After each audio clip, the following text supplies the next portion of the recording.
Bismillahirrahmanirrahim. Assalamualaikum warahmatullahi wabarakatuh.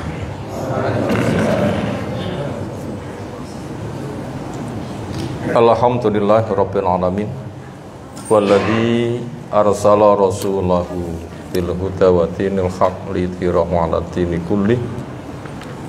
Wa kafa billahi syahida. Wa asyhadu an la ilaha illallah wahdahu la syarikalah. Wa asyhadu anna Muhammadan abduhu wa rasuluh.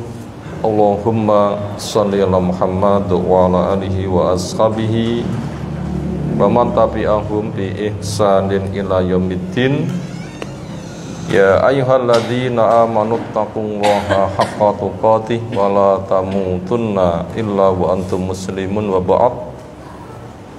Fa inna asdaqal hadisi kitabullah wa khairal hadyi hadyu Muhammadin sallallahu alaihi wasallam.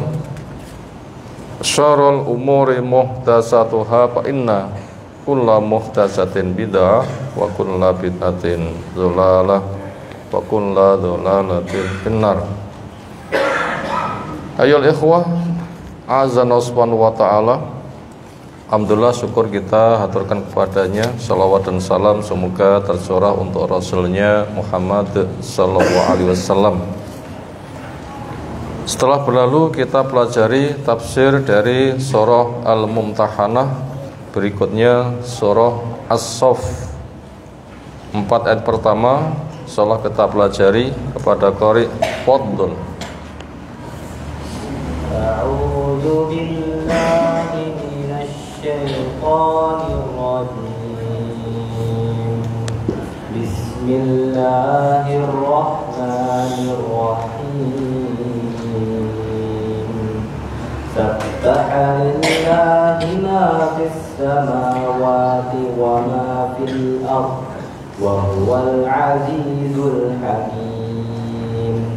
Ya ayyuhalladzina amanu taquluna ma la taf'alun kabura maqtan 'indallahi an taqulu ma la taf'alun innallaha yuhibbul ladzina yuqatiluna fi sabilihi saffan الذين يقاتلون في سبيله صفا كأنهم بنيان مرصوص. Masykur. Suratus Saffi, surah As-Saff, maknanya barisan. Dan kita sudah paham tentang istilah barisan, karena yang seperti itu sudah terkenal di masyarakat, entah yang sudah belajar agama atau belum. Bab menggunakan kata barisan itu gunakan di semua kehidupan. Menanam butuh dibikin berbaris-baris, mengatur pemukiman yang rapi juga butuh dibikin berbaris-baris. Demikian juga tentang pasukan pun juga berbaris-baris. Di dalam sholat pun juga shaf, artinya berbaris-baris. Malaikat pun juga sama. Sebagai penduduk langit atau malaikat nanti ketika menjadi pager di padang mahsyar, manusia semuanya dikumpulkan bersama jin. Langit pertama dibuka, malaikatnya turun membuat bentuk keliling, bersaf, berjajar rapi, rapet. Hikmahnya tidak bisa ditembus. Memang mau lari kemana? Ainal mafar, mana tempat lari? Langit kedua dibuka, malaikatnya turun, berbaris lapisan yang kedua sampai langit ketujuh, sehingga dipagari malaikat sampai 7 lapis. Di dalam perang pun juga demikian. Itu tentang mana as-saff. Dia adalah madaniyatun, bukan makiyah atau madaniyah, tetapi madaniyatun, sehingga makiyahnya bisa ditutup. Dia adalah madaniyah, diturunkan ketika Nabi SAW sudah hijrah ke Madinah. Sehingga tema yang banyak diangkat adalah tema peperangan, tema pembangunan, tema peribadatan. Karena akidah telah kokoh, kondisi telah kokoh, sehingga membangun, ada perjuangan menghadapi penyakit yang menyusup semisal orang-orang munafik. Jumlahnya arba'a asrota ayatan, 14 ayat. A'udzu billahi minasyaitonir rajim. Bismillahirrahmanirrahim. Diawali dari awal, dibaca sejak dari awal, maka basmalah dibaca. Kita sholat membaca Al-Fatihah bismillah dulu, walaupun tidak keras, walaupun sesekali sebagiannya ada yang dikeraskan. Semisal bis ada ditekankan, boleh, walaupun tidak harus. Demikian juga bacaan Fatihahnya. Nanti setelah amin, surah yang dibaca dari awal juga ada basmalahnya. Berikutnya rakaat kedua dan seterusnya.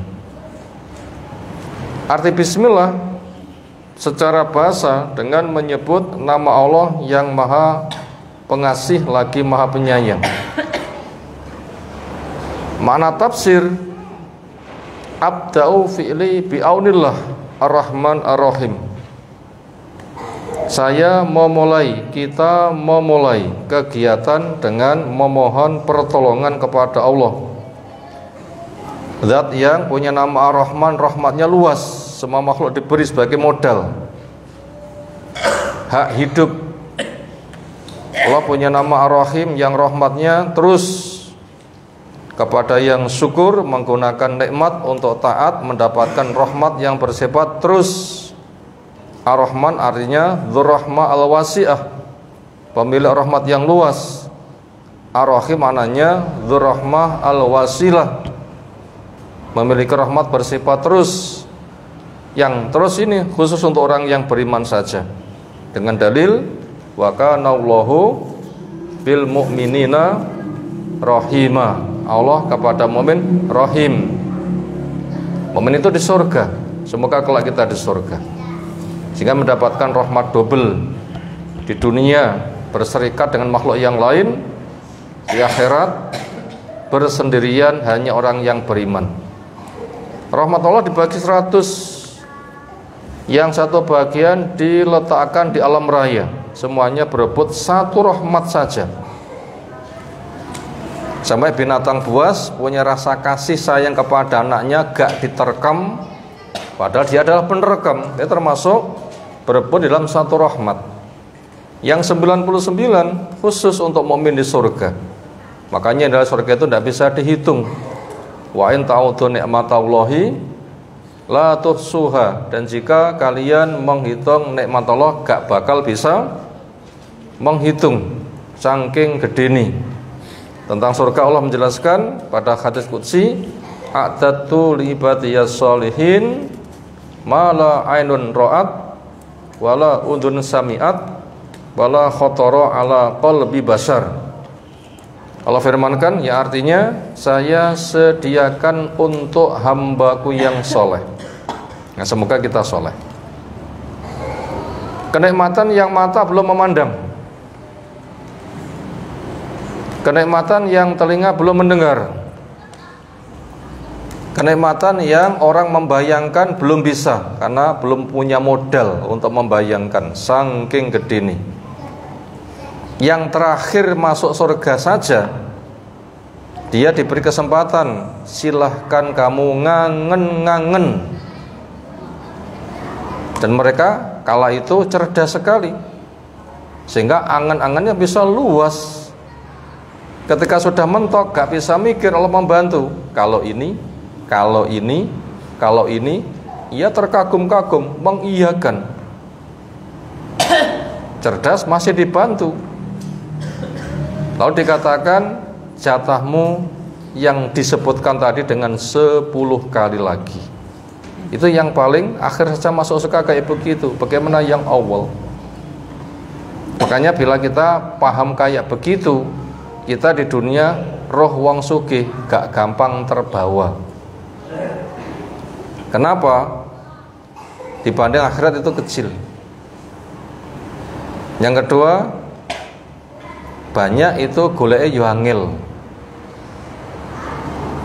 Yang ketiga, mati gak dibawa. Hisabnya berat. Berpotensi dihasad.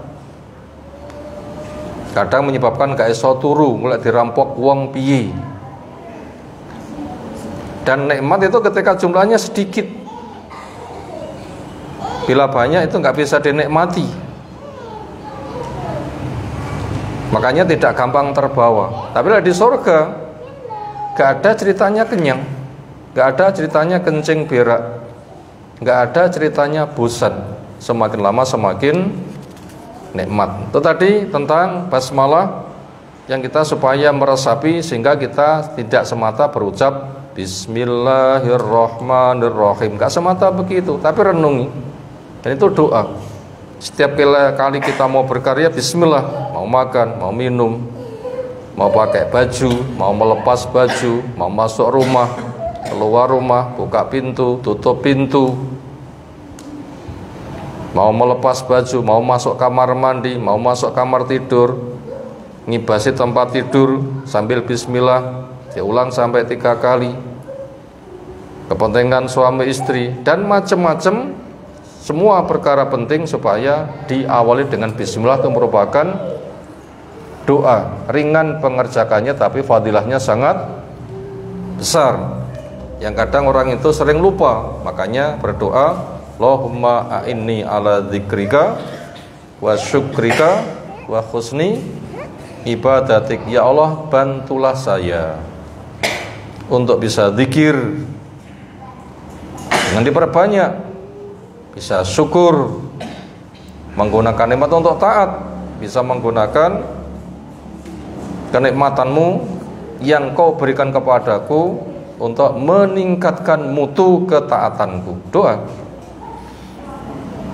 Berikutnya, sabbaha bertasbih, memahasucikan, mengakui Allah punya sifat suci. Lillahi, buat Allah. Yang bertasbih ma apa saja yang fis samawati, ada di langit, yang jumlahnya 7. Penduduk langit lebih banyak daripada penduduk bumi, karena langit itu menjadi payungnya bumi. Sementara di bawah langit banyak bintang-bintang. Berapa? Tidak tahu. Orang mengatakan triliunan untuk menggambarkan jumlah banyak. Sementara bumi 1 titik saja. Itu pun juga ketika manusia ada, gak penuh. Seperti apa luasnya langit? Itu full malaikat. Semuanya bertasbih, gak ada malaikat yang maksiat.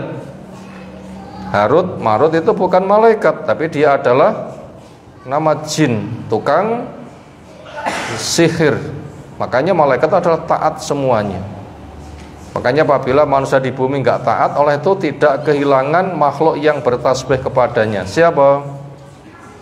Malaikat. Maka kufurnya manusia nggak berpengaruh kepada Allah Subhanahu wa ta'ala, karena Allah sebelum dimuliakan sudah mulia. Dimuliakannya nggak nambahi. Orang memuliakan siapa yang bisa memetik maslahat? Si pelaku sendiri. man amila hasanatan fali nafsi, siapa sing ngamal nih kebaikan akan dimiliki sendiri, bukan untuk Allah. Allah yang memberi, menyiapkan, beri proyek, bila kamu nanti akan begini, Allah menyiapkan semuanya. Arti ikhlas karena Allah, bukan untuk Allah, tetapi tempat bertumpunya kepada Allah. Kenapa? Allah yang bisa memberi, yang lainnya tidak bisa, maka jangan minta kepada yang lainnya. Kenapa? Selain Allah, siapapun itu adalah lemah. Semuanya telah bertasbih kepada Allah. Apa saja di langit, apalagi langitnya 7, penduduknya gak karuh-karuan. Makanya bila kita tidak bertasbih, gak ada harganya. Kenapa? Ya ibaratnya rombongan berangkat gak katut, ketinggalan, akan merana sendiri. Rombongan berangkat gak terbawa, merana. Kenapa? Tinggal rombongan. Makanya itu gak pernah merugikan kepada Allah. Makanya di sini kita diberitahu semua yang di langit di bumi itu bertasbih kepada Allah. Makanya supaya kita itu bergabung bersama mereka yang bertasbih. Bukan untuk Allah tapi untuk diri sendiri. Kepada Allah itu tempat mengadunya. Nanti Allah akan memberi semuanya. Makanya yang beramal untuk diri sendiri, bukan untuk Allah. Demikian juga wa ma fil ardi, apa saja yang ada di bumi, makhluk hidup atau yang mati, semuanya telah bertasbih. Manusia, hewan, jin, tumbuhan, batu, dan semua yang dia namanya makhluk telah bertasbih kepada Allah. Ai maknanya nazzahahu, bertasbih kepada Allah, bertanzih, mengakui Allah itu suci. Falam, maka lam, lafadz lillah, sabbahalillah, mazidatun, lamnya tambahan. Ketika andai tidak ada lam, bunyinya adalah sabbahallaha, nasab sebagai maf'ul bih, bertasbih kepada Allah. Waji'a bima duna man, didatangkan dengan ma, sabbahalillahi ma, pakai ma, artinya apa-apa. Duna man tidak pakai man, tidak dibaca sabbahalillahi man, enggak pakai man tapi pakai ma. Ma itu menunjukkan tidak berakal, man itu menunjukkan berakal. Kenapa menggunakan lafadz ma tidak man? Jawabnya tagliban, untuk mengikuti kebanyakan, lil aktsar, menunjukkan makna lebih banyak. Kalau gitu umum, mayoritas semuanya berakal maupun tidak berakal.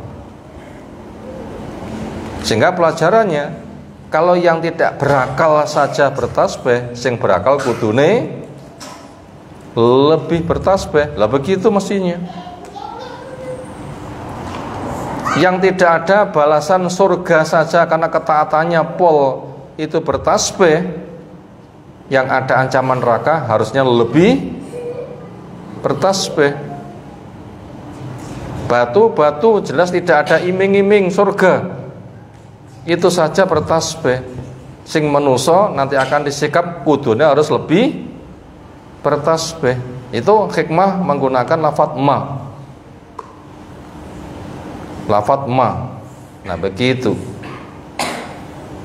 Wahwa, dan dia Allah al-azizu, zat yang maha perkasa. Ketika ada orang yang hendak memusuhi Allah, tidak akan pernah bisa sampai kepada sasaran, karena kecilnya manusia dan kuatnya Allah, lemahnya manusia, perkasanya Allah, hinanya manusia, mulianya Allah. Fi mulki, pada kerajaannya, lagi al-hakim, dat yang maha bijak, fi sonai, pada pekerjaannya, semua ya Allah cipta itu penuh maslahat, manfaat, hikmah, faidah, tidak ada yang kosong. Makanya kita selalu merenung dan berpikir, ini manfaatnya apa, ini manfaatnya apa, sampai ketemu semut, ketemu gatel, ketemu ini itu, sampai ketika nangis, sampai ketika mata kita kemasukan hewan kelilipan dan macam-macam, itu ambil pelajarannya. Ketika itu jelas terjadi, jelas takdir Allah ketika menetapkannya, itu bijak, nggak ada yang kosong dari faidah. Cari. Makanya apabila orang itu mau seperti itu, nanti dia akan baik semakin syukur, musibah semakin sabar, sehingga dia mendapatkan pahala di semua kondisi. Allah memanggil, ya ayyuhalladzina amanu, wahai orang-orang yang beriman. Ini panggilan kasih sayang. Allah nggak butuh, kita yang butuh. Mestinya kita yang memanggil-manggil, tetapi kenapa Allah yang memanggil? Ini menunjukkan saking gedene rahmat Allah. Yang nggak butuh saja memanggil, kenapa yang butuh kok nggak memanggil? Sehingga apabila dipanggil nggak mau datang, nggak dapat, disalahmu dewi. Makanya istajibu lillahi wa rasul idza ta'akum lima yuhyikum. Penuhi panggilan Allah, penuhi panggilan Rasul.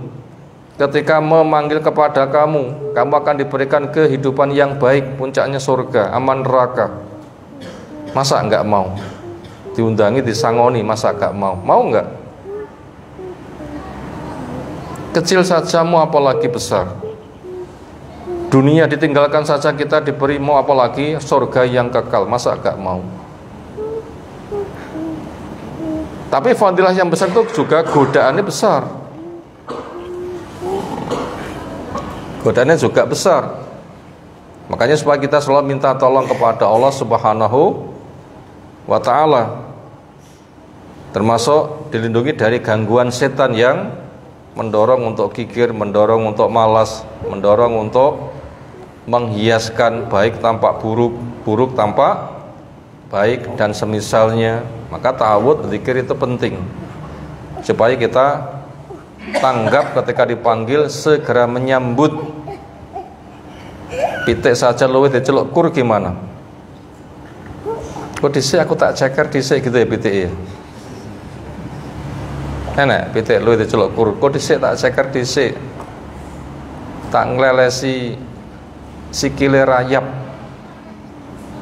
Padahal jagunge gedene berkali-kali dengan luwih gede ketimbang gedene rayap. Kenapa? Sing cilik panggah diuyak, sing gede kok ditinggalkan. Jadi itu kemaslahatan. Maka dipanggil sambutlah, itu kasih sayang, proyek yang sangat besar.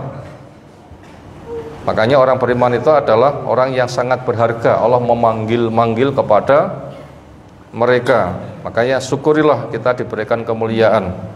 Bentuk syukur kita dengan memenuhi panggilannya. Dan banyak sekali panggilan Allah Subhanahu wa ta'ala. Di sana ada kebaikan, kita diberitahu raihlah. Di sana mungkin juga ada keburukan, kita diwaspadakan, jagalah diri. Sehingga bila kebaikan kita bisa memperoleh dengan hasil besar, bila ada bahaya kita bisa lari sehingga selamat. Memang Allah ketika memanggil itu memiliki hikmah yang sangat besar. Dan iman menurut Ahlus Sunnah itu beda dengan pemikiran Murji'ah, Batiniyah, Khawarij. Pendefinisi Ahlus Sunnah, unsur iman itu ada 5. Setelah mengayakini kedudukan Allah, Allah itu adalah pencipta, pengatur, pengurus, pemilik alam raya. Nama-nama menunjukkan kerja alam raya di antara karyanya. Kalau karyanya luar biasa, seperti Allah agung, seperti apa agungnya Allah Subhanahu wa ta'ala. Makanya renungi keagungan Allah sehingga kita bisa mengagungkan kepada Allah. Takjub, wah luar biasa, kita nanti akan tunduk. Sebagai satu-satunya yang kita ibadahi. Kenapa? Hanya kepadanya kita mengadu. Nah begitu, nggak ada yang lain. Karena ketika dikumpul di padang mahsyar, semuanya jadi orang yang lemah. Allah memanggil, Ana al-Malik, aina mulkul ardi. Saya raja, mana raja-raja bumi. Maka orang yang selamat bukan raja, tetapi orang yang memang diselamatkan oleh Allah Subhanahu wa ta'ala. Dan iman itu merupakan keselamatan. Iman itu merupakan keselamatan. Nah begitu. Setelah mengakui kedudukan Allah, maka diyakini di hati tanpa ragu. Diikrarkan dengan lisan, itu yang kedua. dengan 2 kalimat syahadat, pengakuan Allah satu-satunya yang diibadai dengan benar, dibuang sesembahan batil, pengakuan cara beribadah dengan cara Rasul. Maka itu mengkaji hadis-hadisnya, dipahami sebagaimana proyek percontohan, lalu diwujudkan dengan amal. Jalan surga tempuh dengan penuh harap, jalan neraka tinggalkan dengan penuh waspada. Ilmu harus selalu mengiringi, karena tidak boleh beramal tanpa ilmu. Yang keempat, iman bisa naikkan dengan ilmu. Teman yang baik, zikir, perbanyak istighfar, sedekah, lingkungan yang mendukung. Jangan cari lingkungan yang buruk, kalau nanti akan terbawa, melu sangit nanti jadinya. Apalagi nanti digiring di padang mahsyar, kita akan bangga ketika grupnya api-api. Bapak nanti akan bergrup, grup A, AKB, grup B, BKB, grup pencuri, pencuri KB, grup mukmin, mukmin KB. Makanya supaya di sana punya grup yang baik di dunia, carilah grup yang baik. Masjid sarananya berkumpul karena Allah, pisah karena Allah, ada adzan, ada taklim, ada panggilan untuk ta'awun al birri wat taqwa, saling tolong di dalam kebaikan dan ketakwaan. Kemudian iman bisa turun, maka waspadai dari dosa, malas, kemaksiatan, lingkungan yang jelek. Itu 5. Nah, kata batinnya atau mursyahnya 1. Sing penting ati percaya, gak ngamal, gak apa-apa, katanya imannya sempurna. Ini jelas salah telak. Kata Khawarij itu hanya 4. Iman harus naik, gak boleh turun. Makanya orang Khawarij itu mengharuskan iman itu sempurna. 1 dosa besar bukan syirik, langsung murtad. Semata nggak masuk kelompoknya sudah dikafirkan. Pemahaman siapa itu? Khawarij. Tentunya tidak bisa. Yang bisa menyebabkan kekal neraka itu syirik. Itu pun setelah tegak hujah, dia sengaja membantah, dinasehati gak mempan sampai mati, nggak ada perubahan, itu baru. Kalau syiriknya kecil nggak sampai kekal, cuma gede, bahaya, lama. Maka kepada mereka yang dosanya bukan syirik, dia adalah mukmin lemah iman, tetapi nggak sampai copot. Bila neraka walaupun lama itu ada kesempatan keluar. Tapi pemahaman Khawarij semata gak masuk kelompoknya itu akan kekal di neraka. Ini perkara yang membahayakan, kita wajib waspadai.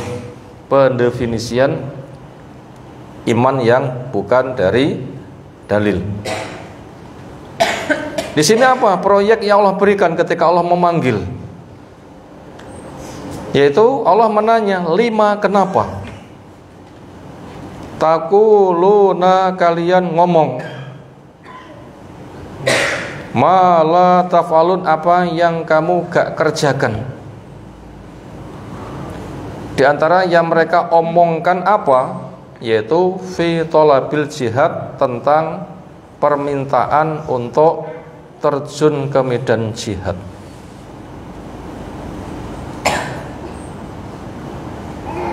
Dimana in hazamtum, kalian lari bi Uhudin ketika perang Uhud. Nyapo lawang semula minta dongi dilayani kok malah ngledek, kan begitu kan ya. Itu kasusnya pas perang Badar, menangnya luar biasa, harumnya luar biasa. Dan itu tidak dihimbau. Saya mau patroli sapa sing katut, sekitar 300-an ikut. Karena tidak ada himbauan mendesak, ya sing sempat wae, sing rada repot gak katut. Ternyata mendapatkan kemenangan luar biasa. 300 menghadapi 1000 sing KU. Sing 1000 mati 70, kaum muslimin hanya belasan saja. Yang jadi tawanan 70, kaum muslimin tidak ada yang ditawan. Kaum muslimin nggak ada yang dirampas, sementara orang musyrik hartanya banyak dirampas, sehingga banyak rampasan perang. Ali saja dapat 2 onta. Ali saja dapat berapa? 2 onta. Pertama rampasan perang, yang kedua jatah keluarga karena termasuk kerabat Nabi SAW, Ahlul Bait. Gede nggak dapat onta? Ya, 30 juta kali 2 kan 60 juta. Itu dunianya, belum nanti harum namanya. Makanya banyak orang, kapan yo enek perang yo, kapan yo enek lagi, kapan yo enek lagi. Begitu ada mereka berbondong ikut, loh kenapa ketika diuji di medan perang kok malah lari? Kemarin kan podo ngomong kapan ada, kami akan ikut. Ketika sudah ada, loh nyapa kok melayu? Nah itu yang Allah menanya, kenapa kok seperti itu? Ini memberikan nasihat kepada kita, jangan begitu. Adapun mereka yang lari itu dibagi dua, ada yang dimaklumi, ada yang dicela. Yang dimaklumi orang yang betul-betul beriman hanya karena kaget saja, karena serangannya amat sangat mendadak. Ketika mereka sadar, ternyata bisa dipulihkan kembali dan ngumpul di sekeliling Nabi SAW, akhirnya selamat. Yang sepertiga dimotari oleh orang-orang munafik. Nah itulah yang kena semprotan keras. Bahkan mereka nggembosi mental kaum muslimin. Lah 1000 kok ngadepi 3000. Itu namanya bukan teori perang, jenenge setor nyowo. Ibaratnya kutuk marani sunduk, nggak punya pertimbangan, nggak usah melu, mulih. Itulah yang dicela. Adapun kaum muslimin yang lari itu dimaafkan. Kenapa? Ya memang manusia diuji takut, kaget, tapi ketika diimbau mereka sadar, segera ngumpul di sekeliling Nabi Shallallahu Alaihi Wasallam. Nah begitu, ketika mereka punya salah dimaafkan karena ketulusan dari keimanannya. Tapi munafik itu yang dicela berat. Yang itu senada dengan gayane orang yang minta kepada seorang nabi, akhirnya Allah kirim raja yang namanya Talut untuk menghadapi diktator yang namanya Jalut. Tokoh-tokoh penting minta kepada nabinya, pilihkan untuk kami panglima perang yang memimpin kami untuk berjuang karena kita dijajah, kita pengen merdeka. Ketika dipilihkan, ternyata mereka ngembosi, loh kok kuwi doyo podee. Tapi kan ketetapan Nabi, mau tidak mau ya harus mau. Akhirnya mereka berangkat. Ternyata mereka juga nggak tahan uji. Kenapa? Diberitahu nanti akan perjalanan jauh sekali, berat, panas. Dan nanti ketika melintasi sungai nggak boleh minum, kecuali hanya satu teguk saja atau cawukan.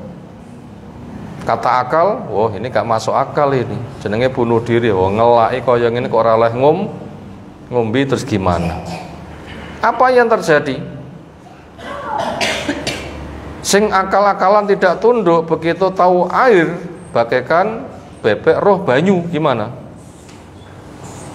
Nyemplung selulup, waregi kira-kira begitu lah. Itu namanya sambil menyelam minum air. Bukan peribahasa, tapi tenanan. Tapi yang tidak minum karena iman, memang itu peraturannya. Atau satu teguk atau satu cawuk itu yang justru malah kuat.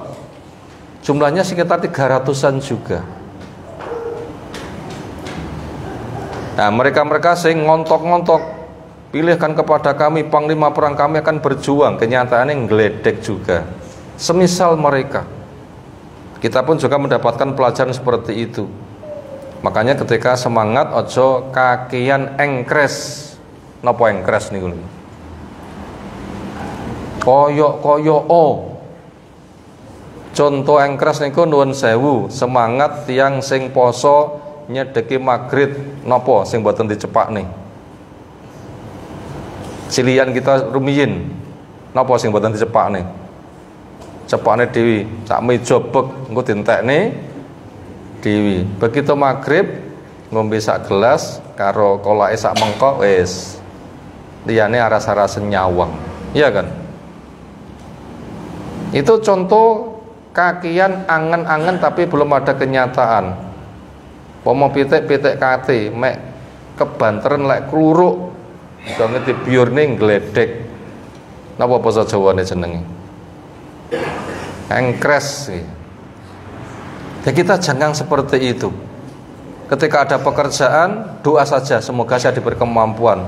Jangan terlalu optimis, walaupun optimis itu baik.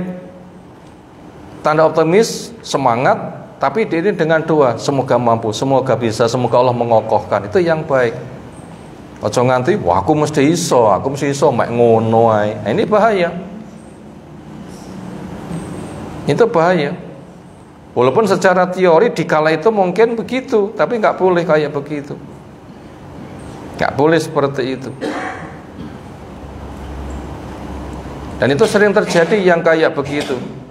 Kepada mereka yang begitu, ketika terbukti ternyata nggak melakukan, mendapatkan peringatan yang keras ini. Kenapa kamu ngomong apa yang kamu tidak kerjakan?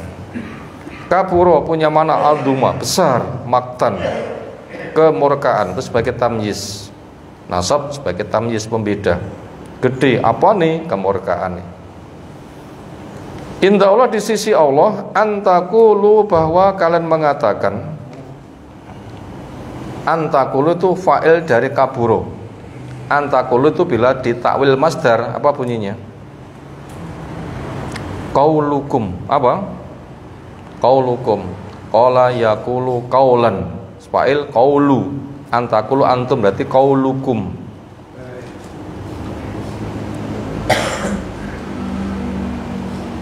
Nah, besar sekali kemurkaan di sisi Allah. Ucapanmu malah ta'falun, apa yang enggak kamu kerjakan. Innallaha, sesungguhnya Allah yuhibbu, suka, punya makna yansuru, akan menolong, wa yukrimu, dan memberikan kemuliaan. Alladzina, pada orang-orang yang yuqatiluna, mereka berperang, fi sabili, di jalannya, soffan, khal, menunjukkan keadaan, dalam keadaan bersop. Sopnya ditata rapi. Maka kita dilatih dengan sholat lurus rapat. Malaikat juga begitu, lurus rapat, gak boleh renggang.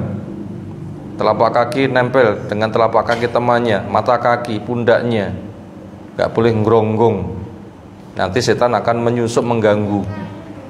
Jangan sok sebagai orang dermawan, gak usah mepet. Kita butuh memberi kesempatan. Mosok cedil dipek dewi.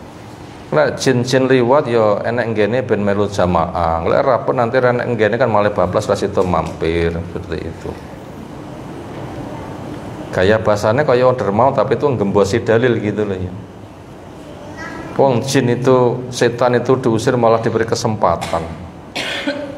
Yang itu mengganggu kok dianggap teman. Ini bahaya sekali. Itu orang berperang itu sop rapet, nyerang bareng, kompak, saling bau, saling tolong, sehingga dengan rapat nggak bisa ditembus dan maju, memperbanyak zikir. Ibarat kendaraan itu digas, sehingga dengan lajunya kendaraan nanti akan muncul angin, nanti akan menghempas yang ada di lingkungan. Enek bis banter. Ini kira-kira dedaunan yang menjulai di pinggir jalan terhempas, terbang nggak dedaunannya? Itu kekuatan, itu angin itu. Makanya nyerang bareng, anginnya menghembus ke depan, itu kekuatan yang luar biasa. Makanya nggak boleh ada yang mengkhianati, tapi maju bareng. Prinsipnya hidup mulia atau mati syahid. Dan rasa takut mati harus dihilangkan. Kenapa? Mau tidak mau mesti mati. Sekarang kesempatan mati terbaik. Gak perang saja mati, mundur juga mati. Maju lek rong wayen nanti juga tidak mati. Orang maju lek wayen mati juga mati. Kenapa harus takut mati? Ini kesempatan, maju saja. supaya diri dimotivasi seperti itu. Kanahum halun sofin, yaitu bersop-sop rapat. Kanahum seolah-olah mereka bunyanun marsus, bangunan yang disusun rapi. Mulzikun ba'duhu ila ba'din sabitun, saling nempel. Mulzikun ba'du sebagiannya ila ba'din pada sebagian yang lain sabitun kokoh.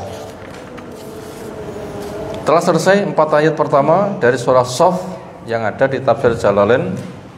Setelah terbaca beberapa tafsir, tersimpul beberapa pelajaran berikut. Dan 5 nomor rangkuman, mau dicatat silahkan. Nomor 1, arti tasbih.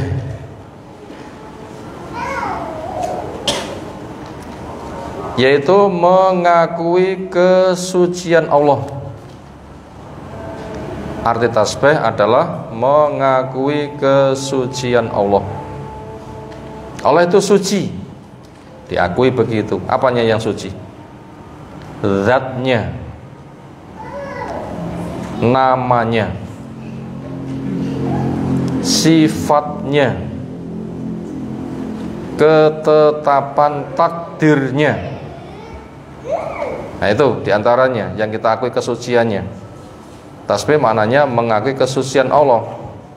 Allah itu suci. Yang suci apanya? 1, zatnya. 2, namanya. 3, sifatnya. 4, ketetapan takdirnya. Termasuk Allah bikin baik buruk itu ada hikmahnya, sehingga Allah tidak salah. Walaupun kita kadang dapat keburukan, nangis, susah, tapi itu ada hikmahnya, ada fadilahnya. Kita telah dibimbing untuk menggali fadilah di tengah suka, di tengah duka, di tengah miskin, di tengah penderitaan. Itu ada hikmahnya. Kenapa? Mukmin kena duri itu akan menjadi penggugur dosa. Maka diingatkan dosanya, digugurkan, sehingga nanti di akhirat nggak mendapatkan pembersihan. Kenapa? Sudah dibersihkan di dunia. Mengingat semua manusia itu bisa melakukan dosa, karena kullu bani Adam khata', anak Adam itu banyak berbuat salah. Makanya musibah itu adalah hikmah. Ibaratnya sakit diobatkan. Ketika sakit diobatkan enggak? Masur. Coba tas masur. Makan nopo? Secara takdir ya takdir, secara sebab digulei. Secara takdir, ini takdir Allah. Tapi secara sebab digulai. Punya saham apa enggak? Bila punya saham buruk itu ditinggalkan. Itu juga ada hikmahnya itu. Hikmahnya apa? Ngati-ngati. Hikmahnya mengokohkan takdir. Hikmahnya kalau punya dosa itu penggugur dosamu, peningkat derajatmu, diberikan imbalan yang lebih baik. Tetap ada itu fadilahnya. Nggak ada yang sia-sia. Lalu apabila ada orang yang menodai kesucian Allah, kita wajib untuk membela, minimal ingkar, mendoakan supaya dapat petunjuk. Syukur-syukur kita bisa ngomongi, tobatlah. Sebab kamu menodai kepada Allah, menodai kesucian Allah, sebenarnya kamu menodai dirimu sendiri, tobatlah. Nah begitu tadi pertama tentang makna tasbih, mengakui kesucian Allah, zatnya, namanya, sifatnya, termasuk juga ketetapan takdirnya. Nomor 2, bentuk tasbih. Yang A bersifat kauni, ini untuk semua makhluk.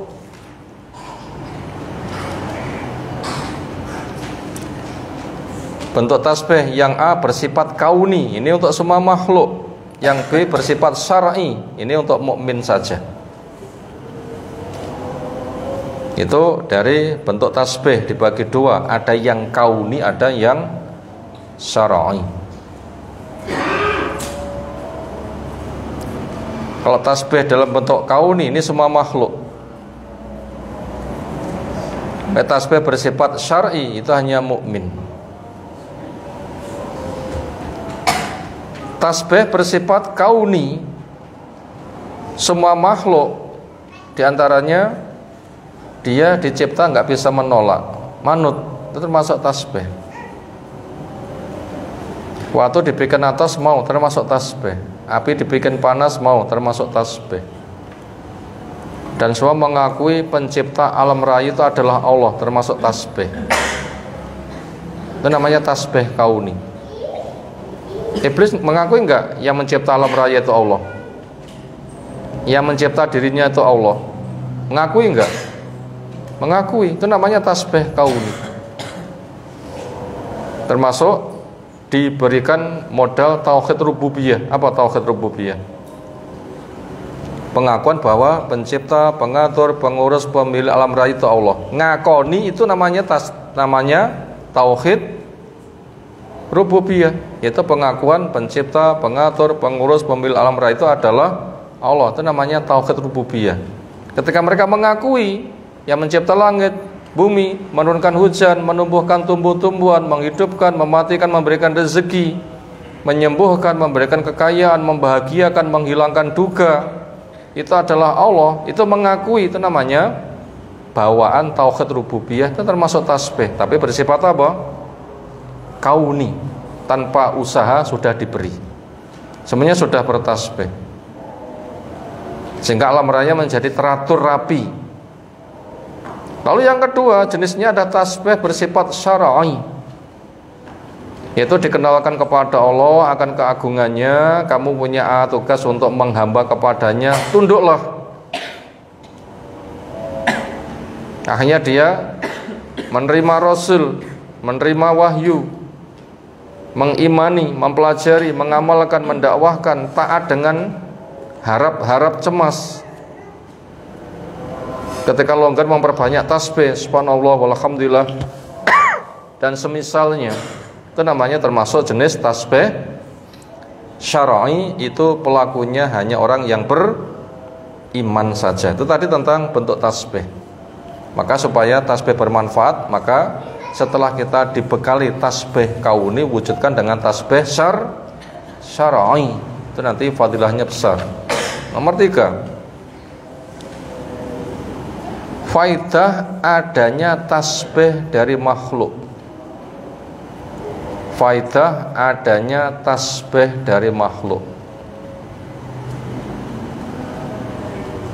Makhluk itu kok bertasbih, itu faidahnya apa? Pertama, menunjukkan mulianya Allah. Yang pertama, menunjukkan mulianya Allah.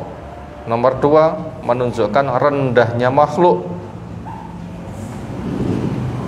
Ini faidah adanya tasbih dari makhluk. Makhluk itu bertasbih, itu faidahnya apa? Apa tadi? Pertama, menunjukkan mulianya Allah, semuanya memahasucikan, kabeh tanpa kecuali. Sa iblis-iblisi dengan tauhid rububiyahnya. Itu menunjukkan mulianya Allah. Yang kedua, menunjukkan rendahnya makhluk. Menunjukkan rendahnya makhluk. Buktinya mereka bertasbih, merasa rendah, butuh kepada dan mengagungkan. Itu tadi pelajaran nomor 3, faidah adanya tasbih dari makhluk, menunjukkan mulianya Allah, rendahnya makhluk. Maka bila merasa rendah, tasbihmu setelah dimodali tasbih kauni, wujudkan dengan tasbih syar'i. Kamu kenal kepada Allah, terima wahyunya, lalu tunduk dengan penuh keikhlasan. Itu namanya nanti akan bermanfaat. Nomor 4, besarnya dosa. Besarnya dosa orang yang bicara atau mengajak kebaikan. Besarnya dosa orang yang bicara atau mengajak kebaikan tapi tidak melakukan. Besarnya dosa orang yang bicara atau mengajak kebaikan tapi dia sendiri tidak melakukan. Bicara baik enggak ditandangi, mengajak kepada kebaikan dia enggak mengamalkan, enggak mempelopori. Itu dosanya gede banget. Siapa mereka? Jawab, titik dua, satu munafik.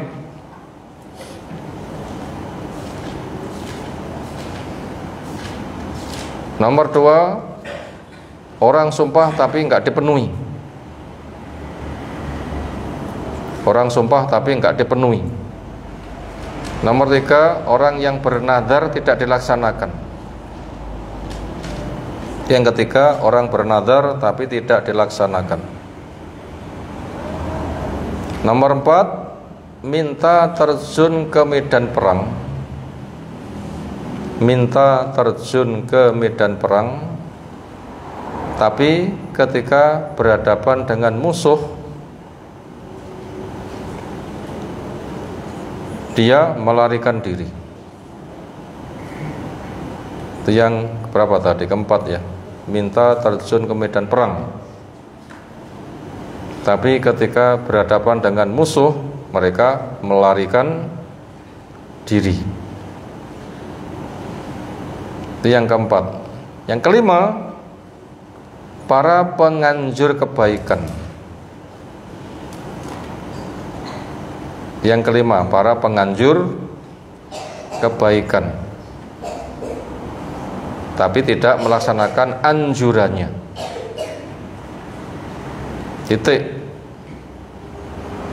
Kita ulangi, besarnya dosa orang yang berbicara atau mengajak kebaikan tapi dia tidak melakukannya. Bicara apik gak ditandangi, ngajak kepada apik gak ditandangi, itu dosanya besar sekali. Siapa mereka? Satu, munafik. Dua, sumpah gak dipenuhi. Tiga, nazar tidak dilaksanakan. Empat, minta terjun ke medan perang, tapi ketika berhadapan dengan musuh, mereka melarikan diri. Yang kelima, para penganjur kebaikan, entah khotib, guru, ustadz, dai, mursyid, mubaligh, atau semisalnya. Sekarang kita perinci supaya kita bisa merasakan kita nanti berbenah. Apa tanda-tanda orang muslim kena penyakit munafik? Satu, ngomong bohong. Dua, dipercaya khianat. Tiga, mengikat janji nggak dipenuhi. Empat, ketika punya masalah, ketika berhadapan seolah selesai, ketika berpisah dia bikin honor di belakang. Itu termasuk tanda-tanda orang munafik. Itu bahaya. Ini termasuk kena dampratan dari ancaman ini. Besar sekali. Dosa orang yang bicara nggak dilaksanakan, ngajak kepada kebaikan tapi tidak dilaksanakan. Demikian juga orang yang sumpah nggak dipenuhi. Makanya jangan sok-sok sumpah.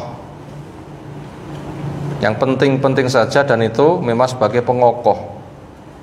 Demikian juga nazar nggak dipenuhi, ngati-ngati, jangan gampang nazar. Demikian juga orang yang minta terjun ke medan perang, tapi ketika sudah diizinkan berhadapan dengan musuh, ternyata mereka itu khianat. Bahaya sekali. Itu termasuk tanda orang munafik juga itu. Termasuk juga para penganjur kebaikan.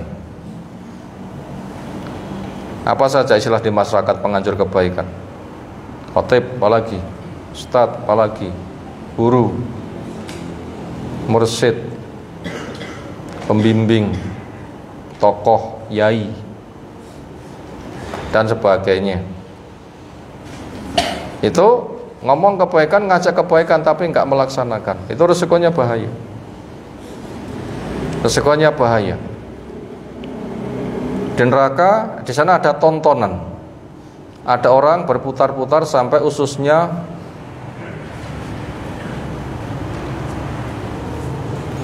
brodol. Apa bahasa Indonesia brodol?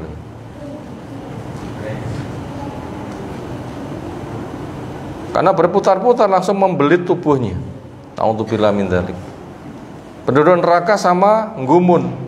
Ketika kenal, lu, engkau kan pemimpin kami yang bicara kebaikan, ngajak kepada kebaikan. Ternyata musibahmu kok lebih gede daripada kami. Kenapa? Bukankah kau mengajak kepada kebaikan, melarang dari kemungkaran? Jawabnya, iya. Kebaikan yang kuanjurkan saya tidak melaksanakan. Dosa-dosa yang kuanjurkan tinggalkan, justru itu yang dilaksanakan. Itu berat kan? Nah, ini kita ngati-ngati. Kita ngati-ngati. Jangan sengaja cari tenar, berpenampilan baik, ngomong baik, hanya sebatas untuk cari nama. Tapi ketika sudah selesai nggak ia kerjakan. Kenapa? Yang ia cari tenar atau yang ia cari gaji, sehingga tidak ada ilmu diniatkan untuk beramal. Memang banyak orang bicara nggak dikerjakan, tapi itu sebabnya macam-macam. Kalau mencari tenar itu jelas nggak ada harapan baik. Cari jabatan, harta, jelas nggak ada kebaikan. Kalau punya keterbatasan, perbanyak istighfar. Banyak yang kuanjurkan tapi saya belum bisa melaksanakan. Saya memang salah, istighfar. Nanti akan berusaha untuk berbenah. Nah itu begitu, itu sukanya berat. Kemudian orang yang dakwah itu adakah syaratnya apa yang ia dakwahkan harus dia bisa beramal dulu? Jadi syarat enggak? Apa yang ia ajarkan, ia dakwakan, ada syarat harus ia bisa beramal dulu. Adakah syarat begitu? Jawab, enggak ada. Kalau ada, enggak ada orang yang mampu dakwah. Kalau ada, enggak ada orang yang mampu dakwah. Enggak ada yang bisa dakwah. Kenapa? Maksudnya banyak dosa. Makanya niat punya nilai sendiri, cari ilmu punya nilai sendiri, beramal punya nilai sendiri, berdakwah punya nilai sendiri.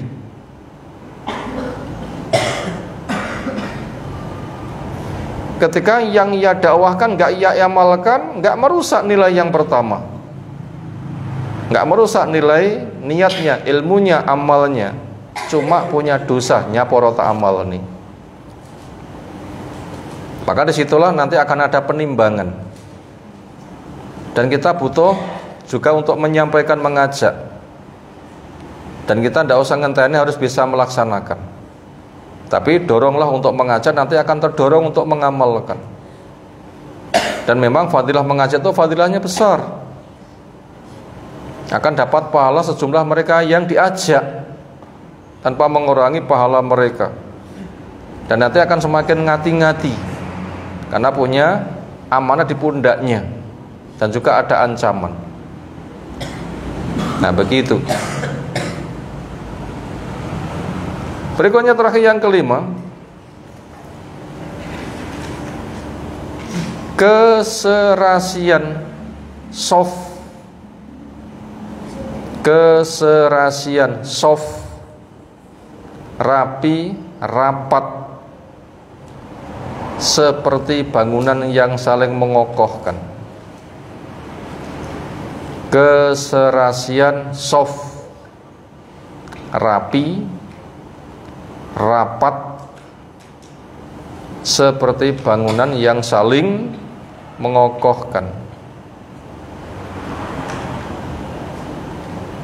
Selalu dibutuhkan di dalam, selalu dibutuhkan di titik dua. A. Dakwah. B. Kompak di dalam perjuangan. Titik. Saya ulang. Nomor 5, keserasian di dalam bersoft, rapat, rapi, seperti bangunan yang saling mengokohkan. Dibutuhkan untuk apa? Dibutuhkan di dalam dakwah dan kompak di dalam perjuangan.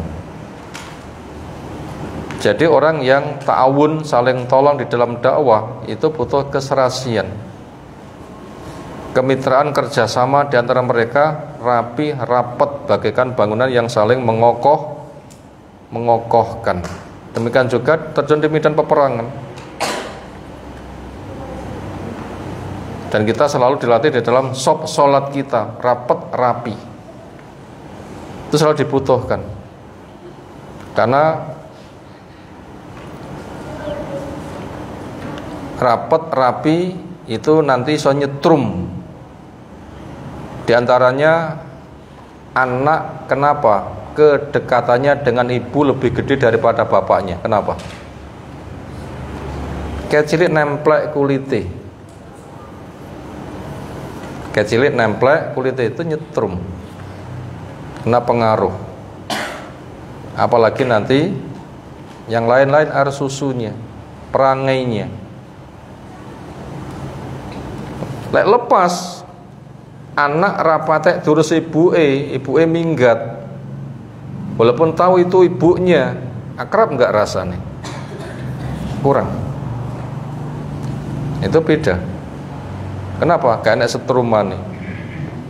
Makanya kita supaya nyetrum sehati dengan saudara kita, mepet. Nyetrum itu. Itu pada sisi pengaruh singgolan kulit. Nah begitu. Singgolan kulit karo babi ya mampu babi ya. Singgolan kulit karo bidadari itu ngomah deg-degan ya. Iya. Singgolan kulit kalau bidadari teko ngomahnya apa? Deg-degan. Kenapa? Itu punya pengaruh kalau begitu. Maka itu lurus rapat.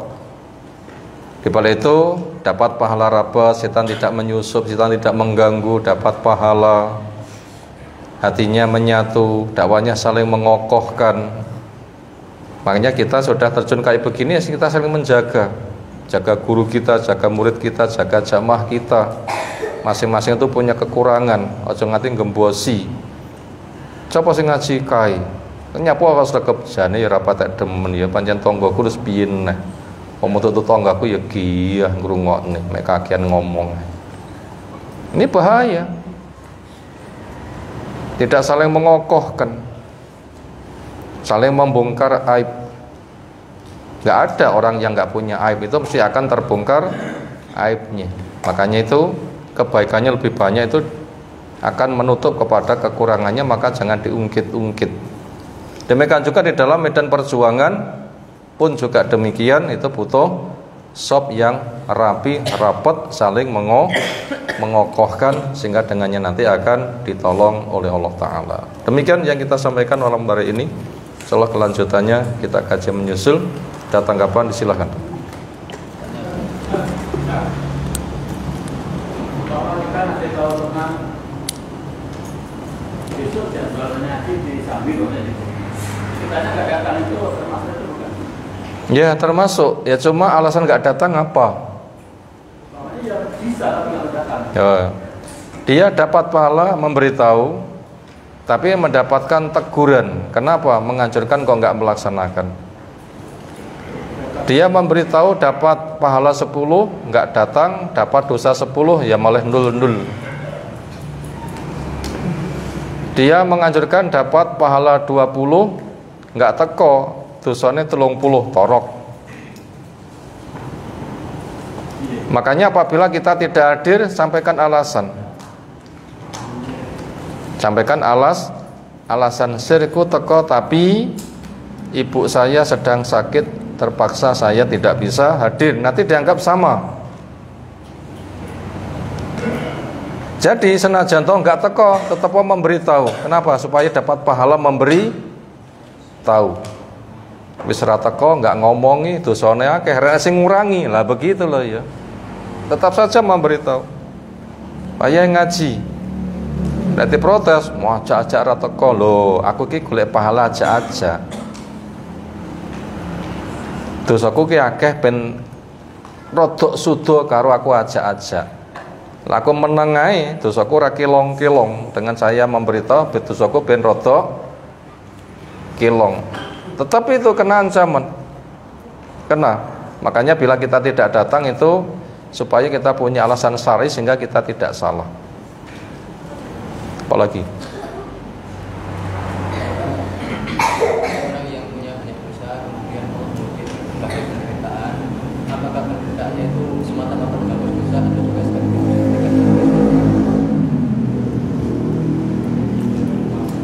orang mendapatkan musibah karena di sana punya dosa.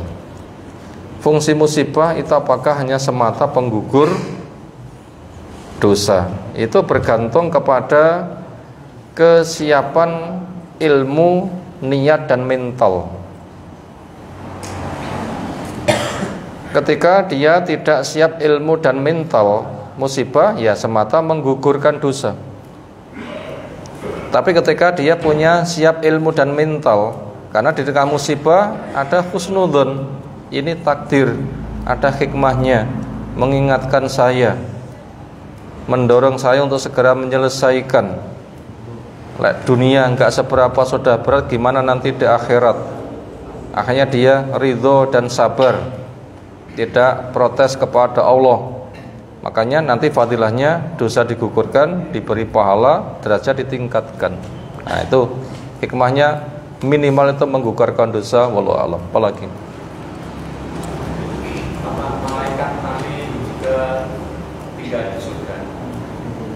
Apakah malaikat juga tinggal di surga? Maka malaikat termasuk makhluk yang tidak ada iming-iming balasan. Karena yang dimaksud dengan panggilan innalladzina amanu wa amilus solihati kanal jannat firdausi nuzula itu untuk orang yang dapat amanat. Itulah manusia dan jin. Wa ma khalaqtul jinna wal insa illa liya'budun. Malaikat dikemanakan? Nah kita nggak diberitahu. Di antaranya punya tugas untuk menjaga surga. Ketika tugas yang lain itu sudah selesai, malaikat dikemanakan? Maka malaikat itu adalah serba manut, mau diapa-apaan oleh Allah Subhanahu wa ta'ala. Kalau semata ditanya apa di surga itu ada malaikat, tuh enek. Malaikat sopo? Menjaga surga. Senada itu. Tapi yang dimaksud itu adalah malaikat juga berbalaskan surga, yang itu kita belum tahu. Apalagi demikian yang kita sampaikan. Bila benar semata dari Allah, kita berdoa semoga diberikan ilmu yang bermanfaat. Bila salah memang kita banyak punya keterbatasan. Semoga Allah membimbing kita semuanya. Subhanakallahumma bihamdika asyhadu an la ilaha illa anta astaghfiruka wa atubu ilaik. Assalamualaikum warahmatullahi wabarakatuh.